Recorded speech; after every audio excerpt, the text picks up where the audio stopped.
New Tamil நேயர்களுக்கு வணக்கம். லஞ்சம் வாங்க மாட்டோம், ஊழல் பண்ண மாட்டோம் அப்படின்னு சொல்லிட்டு தாவேகாவோட தலைமை சொன்னாலும் இந்த பக்கம் நாங்கள் லஞ்சம் வாங்குவோம், ஊழல் பண்ணுவோம் அப்படின்னு சொல்லிட்டு தாவேகா நிர்வாகிகள் ஈடுபட்டிருக்காங்க. நான் எதை பத்தி சொல்றேன்னா, இப்போ செங்கல்பட்டு மாவட்டம் மாம்பாக்கம் ஊராட்சி ஒன்றியத்தோட ஊராட்சி மன்ற தலைவரான வீரா என்கிற வீராசாமி அந்த வீராசாமி என்ன பண்றாருன்னா, மக்கள்கிட்ட தன்னோட வீரத்தை காட்டி லஞ்சம் வாங்கியிருக்காரு. அந்த ஒரு வீடியோ சோசியல் மீடியாவில் பயங்கரமான ட்ரெண்டிங்கில் போயிருக்கு. அதுக்கு அவர் பதிலளிக்கும் விதமாக ஒரு ப்ரெஸ் மீட்டையும் வச்சிருக்காரு. அவர் என்ன சொல்றாருன்னா, என்னோட நண்பர் நவீன் அப்படின்றவர் என்னோட நண்பர், அவர் என்கிட்ட வாங்கின கடனை தான் திருப்பி கொடுத்துருக்காரு அப்படின்னு சொல்லியிருக்காரு. அவர் லஞ்சம் வாங்கினாரா வாங்கலையா அப்படின்னு சொல்லிட்டு கேள்விதானே உங்களுக்கு எழும்பியிருக்கு. எனக்கும் அந்த கேள்வி எழும்பிச்சு. அவர் லஞ்சம் வாங்க பேரம் பேசின வீடியோ எங்கள்கிட்ட இருக்கு. நாங்கள் அதை கடைசியில் ஆட் பண்ணுறோம். ஸோ அவர் லஞ்சம் வாங்கினதா சொல்ல போடுற அந்த வீடியோ, ட்ரெண்டான அந்த வீடியோ பின்னாடி வருது, அதை பாருங்க.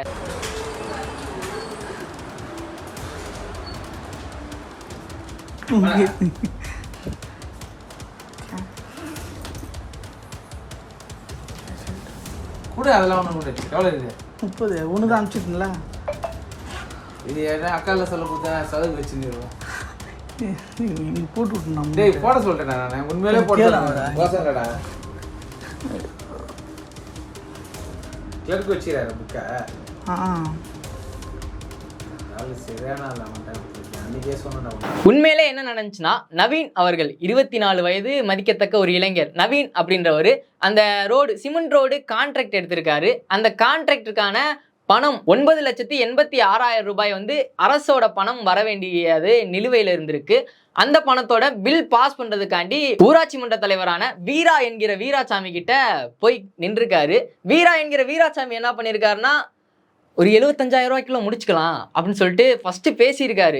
அதுக்கப்புறம் அந்த 75,000ன்றது 1,30,000 ரூபாயா போயிருக்கு. அந்த 1,30,000 ரூபாயை என்னால் முழுசா தர முடியாதுன்னு சொல்லிட்டு நவீன் அவர்கள் சொல்லியிருக்காரு. 9ஆம் தேதி ஜூலை அப்போ 30,000 ரூபா சென்ட் பண்ணியிருக்காரு. அந்த 30,000 ரூபா அவருக்கு போகலை. அதுக்கப்புறம் ஒரு 50,000 ரூபா சென்ட் பண்ணியிருக்காரு. அதுக்கடுத்து 13ஆம் தேதி ஒரு 50,000 ரூபா சென்ட் பண்ணியிருக்காரு. அந்த 30,000 ரூபா போகலை. அந்த 30,000 ரூபாயை வீரா அவர்களோட கட்சி அலுவலகத்தில் கொடுத்துருக்காரு. அந்த 30,000 ரூபாயை வீரா அவர்கள் என்ன பண்ணியிருக்காருன்னா, வாங்கி ஏதோ சம்பாரிச்ச காசு மாதிரி தன்னோட மனைவி கிட்ட கொடுக்க, அந்த மனைவி அதை எடுத்துட்டு போயிட்டு உள்ள வைக்க, அந்த வீடியோ அதை வீடியோவா எடுத்து நவீன் அவர்கள் பயங்கரமா சோசியல் மீடியாவில் ட்ரெண்ட் ஆக்கி விட்டாரு. வீரா என்கிற வீராசாமிக்கு கொஞ்சம் பயம் வந்துருச்சு. அதனால பிரஸ் மீட்டை கூட்டி அவர் என்ன சொல்லியிருக்காருன்னா, அதை நீங்களே பாருங்க. சார் வணக்கம் சார். செங்கல்பட்டு மாவட்டம் திருப்போரூர் ஒன்றியம் மாம்பாக்கம் ஊராட்சி மன்ற தலைவர் NV வீரா என்கிற வீராசாமி சார். இப்போ நேற்று எல்லா மீடியாவிலையும் சோசியல் மீடியாவில் என்னை பற்றியும் என்னை பற்றியும் சிஎம் பற்றியும் தவறான லஞ்சம் வாங்க ஒரு குற்றச்சாட்டை சொல்லியிருக்காங்க. அது முற்றிலும் தவறு சார். அவர் பார்த்தீங்கன்னா, அந்த நவீன்ன்ற கான்ட்ராக்ட்கார் பார்த்தீங்கன்னா, அவர் பில்லு தரலன்னு சொல்லிட்டு நேற்று சொல்கிறார். ஆக்சுவலாக என்னோட நண்பர் தான் அவர். என்னோட நண்பரோட நண்பர் அவர் நவீன்ற ஒரு கான்ட்ராக்ட்காரு. என்கிட்ட JCB எடுப்பார். இல்லை இது இந்த ஆஃபீஸ் பார்த்தீங்கன்னா ஊராட்சி மன்ற அலுவலகம்னு சொல்கிறாங்க. ஆனால் இது ஊராட்சி மன்ற அலுவலகம் இல்லை, என்னோட ஆஃபீஸ், டிஜிட்டல் பிரிண்டோட office, event management digital print இந்த ஆஃபீஸ். இதில் வராரு. அவர் எனக்கு ஒரு 30,000 காசு கொடுக்குறாரு சார். லஞ்சம் வாங்கணும்னு அவசியம் தான். இந்த ஆஃபீஸில் வர வச்சு லஞ்சம் வாங்க வேண்டிய அவசியம் எனக்கு இல்லை சார். ஈவெண்ட் மேனேஜ்மெண்ட்டு, ஃப்ளெக்ஸு, அதுக்கப்புறம் JCB எல்லா இதுவும் நான் வச்சுருக்கேன் சார். இதை வச்சு தான் நான் சோர்ஸ் பண்ணோம், பணம் வாங்கி தான் சம்பாதிக்கின்ற அவசியம் எனக்கு இல்லை சார். இது என்ன பண்ணுற, தமிழக முதலமைச்சர் பேரை கெடுக்கணும், தமிழக வெற்றி கழகத்தை என்னோட பேரை கெடுக்கணும், என்னை வளர்ச்சி பிடிக்காம இவங்க என்ன பண்ணுறாங்க, இது ஒரு செட் பண்ணி நம்ம கவுன்சிலர் அருண் இதே வருமானு சார். இவங்க ஆரம்பத்துலேருந்தே இதே வேலையை தான் பண்ணிட்டு இருக்காங்க. என் பேரை கெடுக்கணும், சிஎம் பேரை கெடுக்கணுன்ற இவங்க 2 பேரும் இவங்க செட் பண்ணி அமிச்சால தான் சார் அந்த நவீன் என்ற. என்கிட்ட இப்போ எந்த அதிகாரம் இல்லையே சார். நான் ஒன்றும் பணம் கொடுக்க வேண்டிய அவசியமே இல்லையே. இப்போ வீடியோ தான் பணம் கொடுக்க போறாரு, செக்ல அவர் தான் கையெழுத்து போடுறாரு, எல்லாமே அவர்கிட்ட தானே போய் கேட்கணும். அவர் எதாச்சும் வராரு, 30,000 கொடுக்குறாரு. இப்போ யாருன்னா பார்த்தீங்கன்னா பணத்தை அக்கௌண்ட்ல வாங்க முடியுமா சார்? ஜிபேல வாங்க வேண்டிய அவசியம் இல்லை. சொல்லுங்க, பணம் வாங்கணும் அவசியம் தான். ஜிபேல என் அக்கௌண்ட்ல ஏன் சார் நான் வாங்க போறேன்? சொல்லுங்க. அவர் கைமாத்தா வாங்கின காசு கொடுக்குறாரு, அதனால அக்கௌண்ட்ல 50,000 போடுறாரு. 9ஆம் தேதி ஒரு அமௌண்ட்டும் 11ஆம் தேதி ஒரு அமௌண்ட்டும். இப்போ நான் லஞ்சம் வாங்குறேன் அப்படின்னு அவர் நினைச்சிருந்தாருன்னா, லஞ்ச ஒழிப்பு துறையில் சொல்லி என்னை கையும் குளமா பிடிச்சி கொடுத்துருக்கலாமா சார்? நான் பணம் வாங்கினேன் அப்படின்னு ஆதாரமா அவங்க பிடிச்சி கொடுத்துருக்கலாமே. அதெல்லாம் செய்யாம 2 தவணையா கடன் இப்போ லஞ்சம்னா ஒரே தவணையா காசு கொடுத்துட்டு இருக்கலாம்ல சார். நான் லஞ்சம் கேட்கறேன் 1,30,000 ரூபாய் அந்த கான்ட்ராக்ட்கார்ட்ட கேட்டுருக்குன்னு மீடியாலாம் சொல்றாங்க. இப்போ அது ஒரே அமௌண்ட்டாக கொடுத்து கூட அவங்க பண்ணிக்கலாமே. 11ஆம் தேதி ஒன்று கொடுக்குறாரு, 9ஆம் தேதி 50,000 50,000 கொடுத்துட்டு கையில் வந்து 50,000 கொடுக்குறாரு. என்கிட்ட சொல்கிறார் சார், ஒரு வீடியோ கிட்ட சொல்லி நீங்கள் அந்த பணத்தை ரிலீஸ் பண்ண சொல்லுங்கன்னு சொல்கிறாரு. நான் சொல்கிறேன்ப்பா, சக நண்பராக சொல்கிறது தான் சார், நான் சொல்கிறேமான்றேன். கூட என்னோட மனைவி தான் சார் கூட இருந்தாங்க. அவங்களுக்கு எதுவுமே தெரியாது, இது என்ன பணம் ஏது பணமே தெரியாது. நான் அவங்ககிட்ட காசே இல்லைப்பா, கைமாத்தான் வாங்கின காசு தானே, லேட்டாக கொடுக்குறேன்னு சொல்லி அவர்கிட்ட நான் சொல்லிட்டு இந்த காசு கொடுக்க சொல்கிறேன். செலவு கூட 10 நிமிஷம் இல்லைப்பா, நீ இந்த கொடுக்குற கஷ்டமான்னு சொல்லி அவர்கிட்ட சொல்கிறேன் சார். இது வேணும் முழுக்க முழுக்க தமிழ்நாடு முதலமைச்சர் பேரை கெடுக்கிறது, தமிழக வெற்றி கழகத்து பேரை கெடுக்கிறதுக்கோசம் அவதூறு பரப்பணும் திமுகவால் இயற்றப்பட்ட சதி தான் சார். இது வேணுனே இது பண்ணுறாங்க. இது ஒரு ஆதாரம் இல்லை, எவிடன்ஸ் இல்லாமல் இதெல்லாம் வேணும்னே பண்ணிட்டு இருக்காங்க சார். ஆமா சார், இப்போ என்கிட்ட அதிகாரம் இல்லை சார். பில்லு இப்போ ஆக்சுவலா வந்து அவர் நான் பணம் வாங்கினேன்னு சொல்றாரு. இப்போ நான் பில்லு நான் பாஸ் பண்ணாதான் சார் அவர் பணத்தை என்கிட்ட கொடுக்கணும். பில் பாஸ் எங்க அதிகாரம் புள்ள செக் பவர் புள்ள பிடிஓ சொல்ல நான் எப்படி சார் பில்லை பாஸ் பண்ண முடியும்? அவர் பிடிஓ கூட தானே கேட்டு அவர் பில்லை வாங்கிக்கணும். என்கிட்ட சொல்ல வேண்டிய அவசியம் இல்லை. எனக்கு வந்து லஞ்ச பணமும் கொடுக்க வேண்டிய அவசியம் இல்லையா சார்? சார் அவரு என்கிட்ட வந்து ஒரு 25 நாளுக்கு முன்னாடி ஒரு கைமாத்தா வாங்குறாரு சார் பணம். அவங்க ஊர்ல ஒரு டெத் ஆகுது. அந்த டெத்துக்கு நான் போக சொல்ல நண்பர் அவர் தெரியும், நவீன் தெரியும், கைமாத்தா காசு வாங்குறாரு. 1.5 லட்சம் வாங்குறாரு. 50,000 கொடுக்குறாரு. 9ஆம் தேதி வர 50,000 ஜிபேல அனுப்புறாரு. என்னோட ஓன் ஜிபேல அனுப்புறாரு.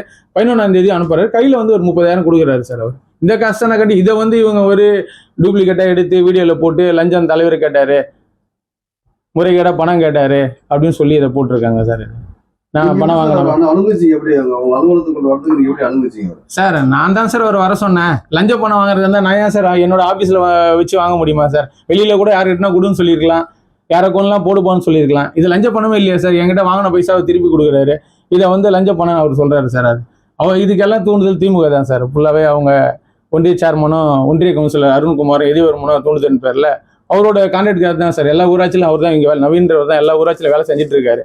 அவங்க தூண்டின் பேர்ல காழ்ப்புணர்ச்சி காரணமா இதை என் பேரை கெடுக்கிறதுக்கு, தமிழக வெற்றி பேரையும் முதலமைச்சர் பேரையும் கெடுக்கிறதுக்கோசம் இதை வந்து புட்டேஜ் எடுத்து போடுறாங்க சார். லஞ்சம் வாங்கினா என்ன பிடிச்சி கொடுத்து பண்ணி தானே சார்? லஞ்ச ஒழிப்புத்துறையில பிடிச்சி ஆதாரமா பிடிச்சி என்ன மாட்டி விட்டுருக்கலாம் நம்ம சார். உங்களுக்கும் அவருக்கும் என்ன தோன்றுதல்? ஏற்கனவே தமிழக கடந்த 3 வருஷத்துக்கு முன்னாடியே தமிழ்நாட்டிலேயே முதல் ஊராட்சி மன்ற தலைவராக தமிழக வெற்றி கழகத்துல நான் தான் சார் ஜாயின் பண்ணேன், முதல் தலைவர். இந்த பிரஸ் மீட்ல என்ன சொல்லியிருக்காருன்னா, என்னோட பெயரையும் முதல்வர் விஜய் அவரோட பெயரையும் கெடுக்க பாக்குறாங்க, இது திட்டமிட்டு செய்யப்பட்ட சதி அப்படின்னு சொல்லிட்டு சொல்றாரு. ஆமா, இவர் பெரிய ஒசாமா பில்டனு, சேக்வேரா, இவரோட பேரே எங்களுக்கு இந்த பிரச்சனைக்கு அப்புறம் தான் வீரா என்கிற வீராசாமியோட பேரே எங்களுக்கு தெரியுது. இதுக்கு முன்னாடி அதுவும் அவர் சொல்றதுக்கு அப்புறம் தான் தெரியுது நான் தான் தாவேகாவோட முதல் ஊராட்சி மன்ற தலைவர்னு இவர் இந்த பேட்டியில சொன்னதுக்கு அப்புறம் தான் தெரியுது. சட்டமன்றத்துல விஜய் அவர்கள் சொல்லியிருப்பாரு, லஞ்சம் வாங்குறவங்க தொடமாட்டேன், தொட்டா விடமாட்டேன் அப்படின்னு சொல்லிட்டு சொல்லியிருப்பாரு. அது மட்டும் இல்லாம கரூர்ல பேசின பேச்சுகள்ல கூட யாராச்சும் உங்கள்கிட்ட லஞ்சம் கேட்டாங்கன்னா, விஜய் எங்க அண்ணன், எங்க தம்பி, எங்க மாமா, நான் விஜி எங்களோட அண்ணன் தம்பி மாமா, உனக்கு எதுக்கு லஞ்சம் கொடுக்கணும் அப்படின்னு சொல்லிட்டு சொல்லுங்க, அவங்க லஞ்சம் கேட்க மாட்டாங்க அப்படின்னு சொல்லிட்டு சொல்லியிருந்தீங்க. ஆனா அப்படி இருந்தும் லஞ்சம் கேட்டிருக்காரு. இப்போ என்ன பண்ண போறீங்க? கட்சி நிர்வாகம் இதை அடுத்து என்ன நடவடிக்கை எடுக்க போகுதுன்னு சொல்லிட்டு நீங்க கட்சி நிர்வாகம் தான் சொல்லணும். ஸோ இந்த ட்ரெண்டான வீடியோ பார்த்துருப்பீங்க. அந்த வீடியோவில் என்ன நடந்துச்சு அப்படின்னு சொல்லி பார்த்துருப்பீங்க. அதுக்கு பதிலளிக்கும் விதமா ஒரு பேட்டியும் அவர் கொடுத்துருக்காரு. அவரு நவீன் அவர்கள்ட்ட பேரம் பேசின வீடியோவை பாருங்க. 75 ரூபா பேசிட்டு தான் சொன்னது. 2 ரூபா கேட்டா அதிகமா பேசிட்டு இல்ல, நான் தான் உங்ககிட்ட தப்பா பேசிட்டேன். நோ, அது எக்ஸ்ட்ரா வேலை தான் இருந்துச்சு. இதுல ஒன்றும் இல்லை, நான் எக்ஸ்ட்ரா போட்டிருந்தா கூட பரவாயில்ல. நீ நம்ம பையன் அதுதான் நம்ம பண்ணி கொடுறேன், பண்ணிட்டு ஒன்று ரவுண்டா பண்ணி கொடு, இன்னும் ஒரு 50 ரூபா அனுப்பிச்சு விட்ருங்க. பண்ணி எனக்கு பண்ணாம யாரும் இதை கூப்பிட்டு வச்சு பேசுறதே வேஸ்டா. எனக்கு ஒன்றும் இல்லை, நிறைய டைட் எனக்கு நீ கொடுக்கிட்ட 10 இது கூட தெரியுமா? இது அப்படியே என்ன பண்ண போறேன், அமிச்ச பேர் பசங்க அப்படியே டிரான்ஸ்ஃபர் பண்ணி விட்டேன். டூர் போறானுங்க பசங்க, நெல்சனே டூர் போறானுங்க, ஆளுக்கு 1 ரூபா கொடுக்குறேன்ட்டேன். அது அப்படியே கைமத்து நானும் வீட்டுக்கு அப்படியே வரது. அப்படியே இப்பெல்லாம் எலெக்ஷன் வருதுல்ல, டூர் போற கிட்டு ஒருத்தன் இப்பதான் கேட்டு 50,000 ரூபா கிட்டுக்கு ஒருத்தன் நேற்று அனுப்பிச்சு விட்டேன். அடுத்த மாசம் ஸ்டார்டிங்லாம் போறேன், இந்த மாசம் 28 போறானுங்க. சரி அப்படியே நம்ம கிட்ட இருந்து செலவிடா, 50 ரூபா அப்படியே கைமாத்தி விட்டேன். அப்ப நம்ம கிட்ட செலவிடா, நீ கொடுத்து கூட அப்படியே கைமாத்தி தான் வர்றேன். நமக்கு லாபம் இருந்தா கூட பரவாயில்ல, எக்ஸ்ட்ரா போட்டிருந்தா கூட பரவாயில்ல. ஒரு 30 மீட்டர் எக்ஸ்ட்ரா போட்டா கூட பரவாயில்ல. 150 கொடு, நான் உன்னை எதுவும் சொல்ல. 150 கொடு, இப்பதான் பண்ணி ஒரு 20 ரூபா பார்க்காத விடு. சரி 130 கொடுறேன். நான் அனுப்பிச்சு விட்றேன், இல்லை கேஷ் எடுத்து விட்டேன். கேஷா கொடு. சரி ஓகே. பில்லு போட்ட பிறகு பில்லு முன்னாடி பில்லு உன்னை போச்சா? இருறா பேர் சொல்லிடுறேன். ஏன்டா உனக்கு ஏன்டா இது கிளர்க்கிட்ட இப்போ சொல்கிறேன் அதை போட்டுருங்க வந்து அப்படின்னு சொல்லி இப்போ இந்த மாதிரி லஞ்சம் வாங்கி இவர் மாட்டிக்கிட்டாரு. இதுக்கு முன்னாடி ஒரு எம்எல்ஏ போதைப் பொருள் பயன்படுத்தினதாகவும், ஒரு எம்எல்ஏ வந்து கற்பழிப்புல ஈடுபட்டதாகவும், அதுக்கப்புறம் தென் மாவட்டங்கள்ல செங்கல் சூளையில வேலை பார்க்குற ஒரு பெண்ணிடம் 1 லட்சம் ரூபாய் பணம் வந்து லஞ்சமாக கேட்டதாகவும் ஒரு நிர்வாகிகள் மேல பல குற்றச்சாட்டு வந்துகிட்டே இருந்துச்சு. நீங்க தலைமை என்ன பண்ண போகுது, இதுக்கு மற்றொரு கட்சி கொள்ளையடிக்குது அப்படின்னு சொல்லிட்டு தான் நீங்க ஆட்சிக்கு வந்தீங்க. நீங்க என்ன செய்ய போறீங்க? மாற்றத்தை நம்பிதான் மக்கள் உங்களுக்கு ஓட்டு போட்டாங்க. அந்த மாற்றம் வருமா இல்ல அந்த மாற்றம் ஏமாற்றம் ஆகுமான்னு சொல்லிட்டு மக்களே ஒரு கேள்வி எழுப்புறாங்க.